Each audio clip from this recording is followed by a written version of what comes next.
Men of Reddit, what's the hardest thing to explain to women? The fact that we can ride in a car with another man for 5 hours and not say a word drives my wife crazy. When you say, "Does this outfit look okay?" and we say, "Yeah, you look stunning," and you reply, "Well, you would say that." Half my brain thinks, "Please believe me because you do look stunning," and the other half thinks, "Why did you ask me if you aren't going to believe me?" That we don't know every detail about everyone else in my life. When I mention I hung out with someone, my mom will ask me what their wife does for a living and can't understand that it didn't come up in the conversation. That just because I'm quiet in your presence doesn't mean I'm upset.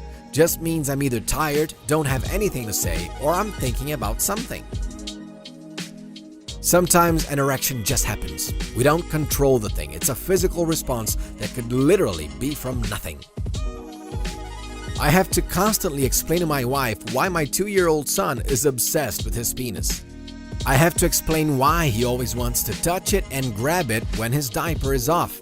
She will never understand why our baby and his father share this habit. When we say we don't care, we really don't care. Yes, we can have an opinion on something, but when we say we don't care, that means our opinion isn't strong enough to sway us either way on something. That just because I'm a guy doesn't mean I don't care. I've had women talk to me about guys losing their hair. He's a guy, so he doesn't care. I know a lot of guys who hate being bald or the fact that they're balding and their hair is thinning and hairline is receding. This idea that we don't care or don't care about our looks because we are a guy is ridiculous. We can hang out with other guys all day and not talk about anything personal or of substance. I think women tend to share more of this stuff with each other, what's going on in their relationships, career, etc., while guys tend to not share this kind of stuff with each other so often. We will, every now and then, but a lot of times we tend to kind of keep things on the surface. I've just had so many of these kinds of conversations. "So how's Jeff doing?" "He's doing well." "Is he still going out with Amanda?" "I actually don't know." "Well, didn't you guys hang out all day?" "Yeah." "What did you talk about?" "Nothing really, just kind of whatever." "Isn't he your friend?" "One of my best friends." I was at home when my wife and her friends got home one day from the pub. They were all giving me funny looks and smirking. I asked what was going on. They at first refused to tell me. After a little while of prodding, one of them goes, "I heard all about your penis," and they all broke into laughter. I was a little taken by surprise, but laughed and said something like, "Oh yeah? Hopefully all good." And they laughed, and that was the end of it. After they left, I was like, "What the hell did you tell them?" And my wife responded by saying how she told her friends about our vigorous romps on our honeymoon in Mexico, apparently in great detail. We were there for a week and probably had sex about 3 times a day. We were both pretty sore when we got home. We had an all-inclusive, so we ended up getting day drunk and got pretty physical with each other as you do on a honeymoon. She was like, "Whatever, you probably tell your friends all about us when it's just the boys." I don't know about you guys, but the extent of what I ever say is usually a raised eyebrow and something like, "Oh yeah, boy." I have never once described my wife's body to a single one of my friends, nothing in detail about any of my sexual partners from before my wife, and it blew her mind. Apparently, girls talk in great detail about it, guys usually don't. And they assume we do, and we assume they don't. As much as we're seen as crazed pigs, we talk so little about women when we get together for drinks or something like that. And when we do, the topic doesn't last long. Literally, can't even remember when was the last time me and my best bud talked about women. We are both single too. Just usually talking about our old friends from school and what they're doing, cars, our jobs, sport, or politics occasionally. Sometimes I'm just horny, but in a committed relationship, sometimes I look at you and I'm just so in love that I want to be as close and intimate with you as I can, which is sex. My ex and I had different love languages, and she would worry that I don't love her as much as she loves me, which was just crazy because I was head over heels for her at all times. Trying to explain that really close, lovey sex was one of the ways I showed her exactly how deeply I was in love with her, but she didn't get it. Your hints are obvious to other women, not men. If it can be rationalized, it will. No, we're not getting jealous when you're dating someone to get our attention. We're thinking, good for her, I'm glad she found someone. We're not thinking that you're trying to get our attention by hanging out with us, even when you specifically ask to be alone with us. We're thinking, wow, I'm so glad to have a friend who wants to hang out with me. Words matter. They're effective and leave no room for misinterpretation. Just say you want to date us. Us guys are trained not to assume a girl is into us. If we do and we're wrong, we're socially crucified. At worst, it could result in legal action depending on the extent it went to. It's too dangerous for us to assume, so please don't make us. Stop trying to pick apart my mind. If a girl asks, what are you thinking about? Or what did you say? And I respond with, oh, nothing. It's always a problem. Sometimes I'm legit not thinking about anything. Sometimes I'm thinking about that one time in 3rd grade. My friend's dog wouldn't let me pet it and why he was such a bastard that day. It's all random and has no value to anything. Sometimes I blurt out, what if the earth really is flat? And then catch myself and think, no, that's dumb as hell. And a lady will push tooth and nail for me to repeat myself even after promptly explaining the things I said have no value to anything. Sometimes I do big dumb, okay? Accept it. When the question, what are you thinking about, gets answered with nothing. Like, I don't really want to explain how I just imagine what it would be like if I was in a zombie apocalypse and what I would do and where I'd hide, all the places I'd have to go to get food, weapons, and stuff. How I just imagine if it was me in place of Will Smith in I Am Legend and what I'd do in his place. Stuff like that. It's easier to answer nothing than having to explain all of that and then get told you're weird, even though it's funny. Might not be the hardest, but explaining that men are generally fine helping with non-manly tasks.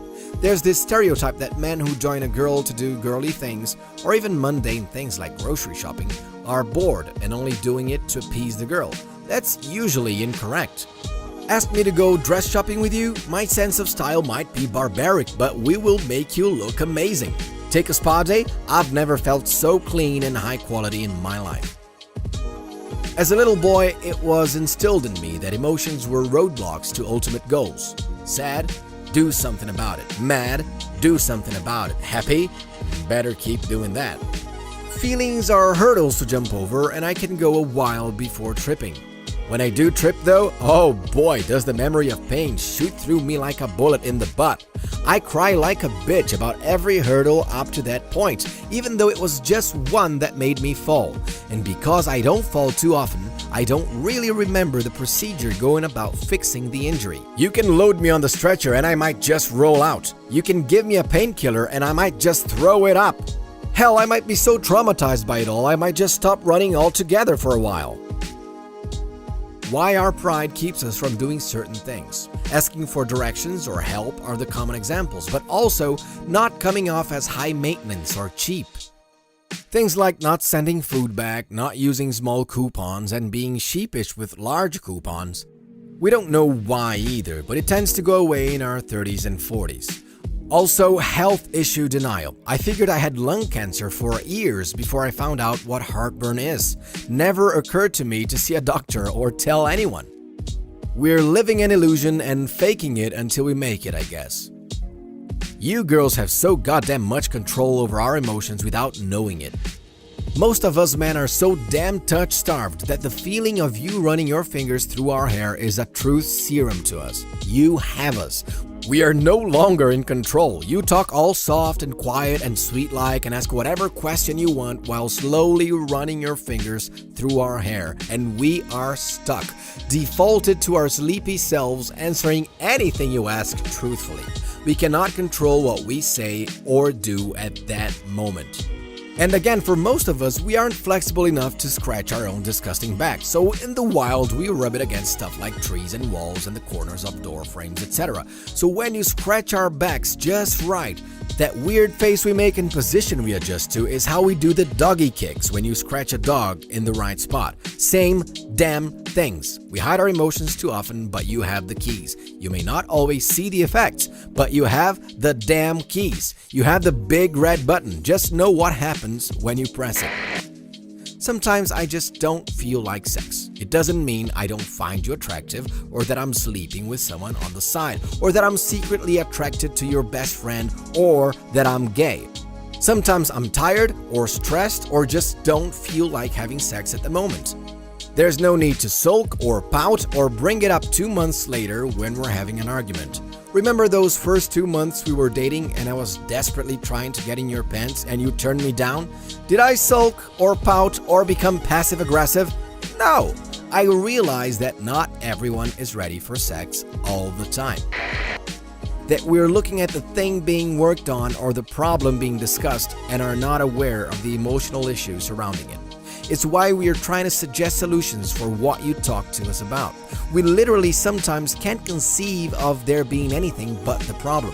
We don't know that it's not about the problem. We don't know it's about how you feel.